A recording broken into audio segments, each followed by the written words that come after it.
Look around. You can find cars like these on AutoTrader, like that car riding your tail. Or if you're tailgating right now, all those cars doubling as kitchens and living rooms are on AutoTrader too. Are you working out and listening to this ad at the same time? Well, multitasking pro, cars like the ones in the gym parking lot are for sale on AutoTrader. New cars, used cars, electric cars, maybe even flying cars. Okay, no flying cars, but as soon as they get invented, they'll be on AutoTrader. Just you wait. AutoTrader.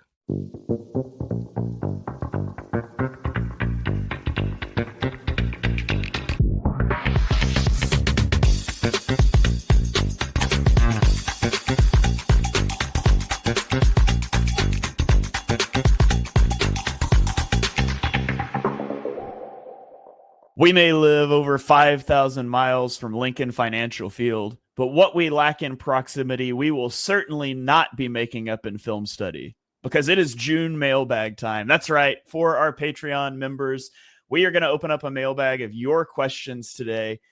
We might get to some All-22 watch-alongs later on a different show that we'll get out to you guys. But this week is all about answering your burning questions. Johnny, before we dive in, how are you doing, buddy? I'm good. It's been a while since Patreon. I guess a few things to say. If you're watching online, I look like I'm dressed for the gym, because I technically am, because we're in. You will joke about it, you're Americans, but it's a British heat wave, which is not as hot as it is for you guys. But our houses are not made for it, Shane. It feels like 1,000 degrees in the room I'm recording in. I've spent all day sweating. I am sweating. I will consistently just sweat throughout this podcast. So if you're watching and you see a middle-aged man just break down throughout it, that's basically what is happening. So if you see me just like constantly doing what I'm doing now, that's because it's absolutely ridiculously hot in here. But there you go. In fact, I've also just realized I didn't even open a window next to me, which is possibly the dumbest thing in the world. So I may grab the keys at some point as well. And also, if you hear noise, that's because the windows are open above me. So if the next door neighbors, for whatever reason, are making lots of noise today, I do apologize. But for now, it feels pretty quiet. So I think we're all good. But yeah, except for that, all good fun. It's just we are not made for the heat. Johnny is just willing to podcast from the crucible. This is for dedication. You guys. Dedication. Yeah. Yes. Also, except for that, all good. It's just not that hot, and Johnny's a bit of a wimp, but that's okay. We don't honestly, judge. And my school is a joke. Every single kid's just heads on desk. Just we're all gone. Everyone's had enough. In fact, Shane, I'm going to let you just waffle for 2 seconds, because I'm literally sitting here thinking there is a window literally there, and I'm going to go and open it. So this is proper good recording. You can start question one if you want, or you can just waffle. I will be literally 20 seconds, assuming I can find the keys. They should be over there. So give me literally 10 seconds. This is proper good Patreon stuff in it. This is what you pay for. But the Patreon stuff are good, because I'm glad this is not a formal one, because I feel like the heat it might make me say some stupid thing. So I'm just going to blame the heat for anything. You plug the Patreon. I'll be 15 to 20 seconds. All right. Sounds good. We should put Johnny on. Oh, he took the earbuds out. I can say whatever he wants or whatever I want, and he'll never know about it. But yeah, we always appreciate you guys joining along. We make lots of jokes. Patreon gets our most unfiltered, least edited content, but we always enjoy getting to hang out with you guys and answer your questions, do some of the things. So I'll just mention briefly what's coming up. We've got 19 questions from you guys. And if you are in the Patreon and not in the Discord, come join the Discord. It's a free, it comes with your Patreon perk in the $3 and the $5 a month tier. And we literally have a channel in there where you can just drop questions anytime. And when we get to our next mailbag, we just pull from them. So a lot of times we don't know when we're going to do the mailbag before like a day or two in advance. And I post it on Patreon, but a lot of you don't necessarily see that in time. And now Johnny's back. I got to stop saying mean things about him. Yeah, but good. Yeah, get in the Discord if you're in the Patreon, because you can drop these questions all throughout the month instead of having to try to come up with it on the fly. And there hasn't been as many conversations in Discord lately because it's a dead time of summer, but it'll pick back up around All-22 watch-alongs we drop and things like that. So that's how you said it, Shane. That's how you said it. It's dead at the moment, but there's still chats every day. We occasionally have an interesting conversation, don't we? But yes, it is the dead time. But that's cool because we always get good questions. So should we rock? Yeah. Let's do it. So let's dive in. Our first question comes from Winston Gordon, and he asked, what are your top 3 desserts, Johnny? I love how you started with the important Eagles question. If you're here for hardcore analysis, we're right underway. That's why I like the mailbag, because we go from this to like the most hardcore cap question I've ever heard. And I'm like, Christ, Easy answer for me, actually, Shane. I mean, not Okay. exactly like top 3 in terms of like, but anything with Biscoff in it, ideally cheesecake, any form of donut with like a great filling, like a Boston cream or whatever you call them from Tim Hortons in Canada, and a banoffee pie. Love a good banoffee pie. I've got a very sweet tooth, so yeah. I'm Easy going to for me. need you to tell me what that last one is. You've never had banoffee pie? I have Wow, I not. just assumed that was like a. How do I describe banoffee pie? Frantically Googling it. It's a dessert made from bananas, whipped cream, and a caramel sauce on a pastry. It's Okay. exceptional. If you've never had banoffee pie and you're American, find out or make it. You can. It's actually quite easy to make. So there you go. Okay. Maybe it's like banana cream pie, which it's probably similar is something that we have here. But I also don't like bananas, so I won't be taking your recommendation on that one. But okay, my top 3. Cheesecake's my number 1, preferably like more. There's a s'mores cheesecake I've had before that's really good, but any sort of cheesecake that doesn't have fruit. I'm not a fruit dessert person, but chocolatey cheesecakes are great. Brownie hot fudge sundae, bonus point that has like butter ice cream and like marshmallow cream on it. And then my wife makes a really good brown butter chocolate chip cookies. And I'm not just sucking up to her because she does not listen to these podcasts. She could not care less. Yeah. But brown butter chocolate chip cookies for the win. Nice. Right, that was an easy one. Now should we get into some not so easy ones? Let's do it. A special brew asked us, what should the Eagles do about their lack of ability to scout wide receivers? Devontae Smith aside was the last one they drafted that was good, Jordan Matthews. So I went and dug into this a little bit. Me too. So over the last... Look at us doing research for... Look at this.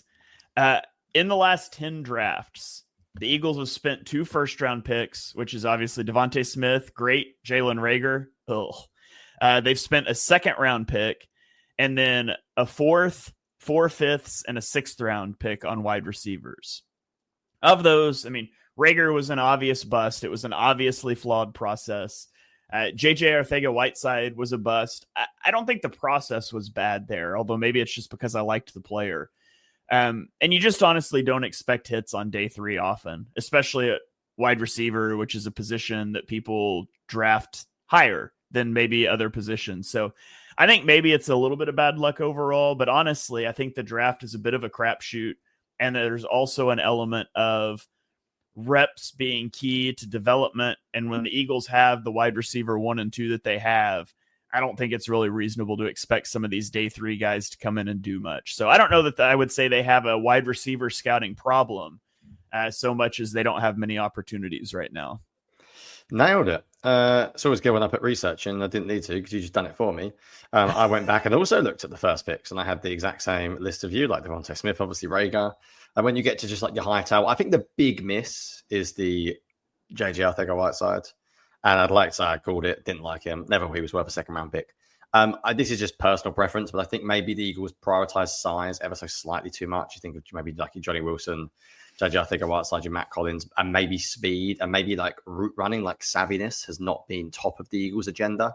Obviously, Reagor over Jefferson was the ultimate shooting for the fences in terms of explosiveness over route running. So maybe they've just been a little bit. I think the Eagles are very traits-based these days. Oh, sorry, like athleticism-based as well. And I think the last few years that's done them very well at certain positions. But unless, obviously, you're an athlete like AJ Brown, receiver is a lot of technical stuff to it as well. It's not just about being the biggest and the fastest. Look at how many good receivers can win without being the greatest athletes or being the biggest. So maybe that could be something you could point to. But I'm inclined to say, like you, they just haven't prioritized it in the draft. And maybe that's the biggest reason. Yeah. Good question, though. Yeah, very good question. And I'll defer to you on the next one that you've got some research for so I don't steal all your stuff. So wave the flag at me when we get to one of those. But that's probably the only one that I probably looked at. So we're good. I'm kidding. I did look I'm just out here running it for you. Yeah. Question 3 comes from Bashi. Do you foresee the Eagles having to cut or lose just drafted players like they did last year? If they keep all 10 picks, there will be some tough cuts to get to 53. Who do you think will be cut that you will be sad to see go? What are your thoughts, Johnny? Right. Well, they're not all making it. I mean, is that a fair comment? Yeah, absolutely. 10 rookies aren't, and to be honest, I think they all should. That's the downside when the Eagles kept trading back. One of the things that no one really talks about, and you're nodding your head because I might have stolen your point, is that you can't keep everyone. And it's very well saying when no one was there, take a trade back. But I struggle. Obviously, the first 4 rounds are going to make it. Like Mac McWilliams would be a disaster, I think, if he didn't make it for a 5th. I think maybe not, but I think 5th round pick should make it year 1. I think Monden's going to make it, especially with the Kobe Dean being injured. And then you get to Drew Kendall's obviously Dylan McMahon again. He might be a surprise cut, Drew Kendall, if he doesn't show much because they've just got so many offensive linemen. I guess Carl McCall if he loses to DTR, but I think he wins that. Maybe you think you can sneak a Carl McCall in on a practice, but probably unlikely. And then they're not going to get the edge rusher through practice squad. The guy had 16 sacks. I can't see him basically not making it. And then you've got Cameron Williams, who would be a disaster, in my opinion, if he doesn't make it. But I don't see how him and Hinton both make it. A Frio line really going to do it? And they drafted Hinton before Williams. I know. So. I wrote in my Bleeding Green article that Cameron Williams has got last day hamstring tear written all over him. Last day of camp hamstring tear. And I think that might be a way they can get around it. And if not, I think we're just going to lose maybe 1, maybe 2. Because, I haven't gone through every single player. And I'm sure people are screaming saying, if you looked at every single player, but trades might happen still. The odds are that I think they'll probably struggle to keep all of them. As I'm saying that, I'm Googling some other people to see what they have, BLG and stuff. It is tricky though. It's tricky. Yeah, that was my problem. And I was talking about it during the draft on our live shows. That was my problem with all the trade downs. You miss out on guys like Charles Grant and Jalen Travis, both of whom I think the Eagles liked because they traded back. And then when that guy went off the board, they immediately traded out again. And I thought it was just trying to be too cute, especially when you already had a plethora of picks. All 10 of those guys aren't making it. And you had a ton of picks in next year already. So it's not like you move back to pick up picks for next year. I just think I like the Eagles draft, but I continue to maintain they tried to be too cute with trade backs and they missed some guys that maybe they wanted in favor of more dart throws that they're going to end up having to cut anyways. So yeah, for what it's worth, I've read BLG's prediction and I think he has everyone making it except for Cameron Williams, and he actually put he'll be a Phantom IR stash. Yeah. So maybe they can get all 10 on. And I'm saying they get all 10 on. Well, one's basically being chucked, but he has every other rookie making it. I must admit, I think the rookies are good enough too will make it. I'd be disappointed if any of them got away, I'll be honest. I really, really like what they did on day 3. This isn't an unusual Eagles draft where I'm 7th round pick, I couldn't care less. I liked everyone they added. And you've also got to think they did add everyone in the 6th round as well. We didn't even have a 7th round pick. So I must admit, one of the reasons why I didn't bother with the UDFAs much this year was because they drafted so many players. Yeah, I was I'm almost not bothering because they're not going to have to keep 10 and then take 2. It's just really unlikely to happen. So I didn't really get into depth at all. But yeah, he has Cameron Williams on a Phantom IR. Yeah. Which again, if you can do it, great, but no guarantee. Yeah. All right. Let's keep rolling along. A Special Brew asked, what's the possibility Andrew Makuba is trained as a nickel? We have no nickel depth behind Cooper DeJean. What are your thoughts there, Johnny? Yeah, I say no. I don't see it. Not year 1 or year 2. I think it's a tough place to play safety and corner in Fangio's defense. There's a lot of communication. There's a lot of work to do. The last thing I'm doing to a rookie is giving him 2 things to do. Personally, I also just don't think there's an obvious starting safety anyway. So why would you not want him there? And yes, there's no obvious backup, but Mac McWilliams to me would be the backup there. I actually haven't looked at Adoree Jackson's numbers, but I imagine he could kick inside if you had to, and then you could play Ringo. So I wouldn't, not year 1 anyway. I would get him adjusted to one position. I also just don't see him as a nickel. I know he can play there, but I think there's a difference between being a safety and good in coverage and a corner good in coverage. And I think the truth is his career blossomed when he went to safety. So it's not personally for me. Yeah, he's capable of playing nickel, but he thrived when he transferred from Clemson, who primarily played him in the nickel, to Texas, who primarily played him as a post safety. And you guys watch the all 22 watch along we did for Makuba. It's not a guy that you want in run fits often. In a pinch, I would rather have Sidney Brown be your nickel because I don't think Sidney Brown can be your starting safety, but I think he can come in and be your nickel if you had to. I would like that better. If Makuba is going to be your safety, you get into the same thing of like, well, if your nickel goes down, are you really going to make him your nickel and bring in a new safety? It's the changing two guys to fill one holes thing. I would just set him and forget him as a safety, and you can figure out nickel between Brown, McWilliams, Adoree Jackson. Adoree Jackson's got almost 600 nickel snaps in his career. So I think there's some things you could do there, but I would really just focus on Makuba as safety right now. Yep, we're on the same boat. All right, guys, that's going to do it for this free preview of some of our exclusive Patreon content. Again, if you are interested in supporting this sort of content, you can head over to our Patreon at patreon.com/ontheshanepage. We offer a free 1-week trial to both of our membership tiers.